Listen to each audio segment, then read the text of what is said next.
કોર્ટમાં બોમ્બ મુકાયા બાબતની વાતની જાણકારી મળતા કોર્ટ મારફતે જરૂરી કાળજી લેવી જરૂરિયાત કમ્પલસરી છે, ફરજિયાત છે, ત્યારે પોલીસ વિભાગને પણ જાણ કરવામાં આવેલી છે। પોલીસ વિભાગ મારફતે હાલ ન્યાય મંદિર સંકુલની સઘન તપાસ ચાલી રહી છે, ત્યારે દરેક ટીમો આવી ગઈ છે અને તપાસ ચાલી રહી છે।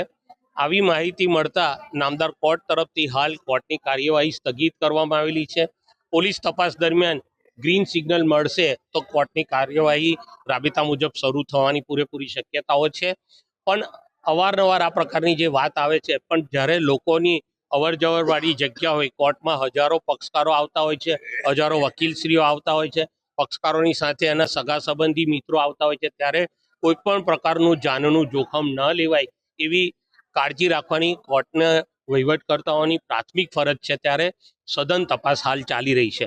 આ પ્રકારની ધમકી મળવી એ વાતાવરણને અશાંત કરવા માટેના પ્રયત્નો છે, પરંતુ આપણે સૌ જાણીએ છીએ કે દરેક જણની ધમકીને એનું યોગ્ય રીતે એનું નિરાકરણ લાવવું પડે એ પ્રાથમિક ફરજમાં આવતું હોય, ત્યારે સઘન તપાસ કરવાની કામગીરી સોંપાઈ રહી છે। હાલ પણ તપાસ ચાલુ રહી છે। કોઈ વાંધાજનક ચીજ વસ્તુ હાલ પૂરતી મળી આવેલી નથી।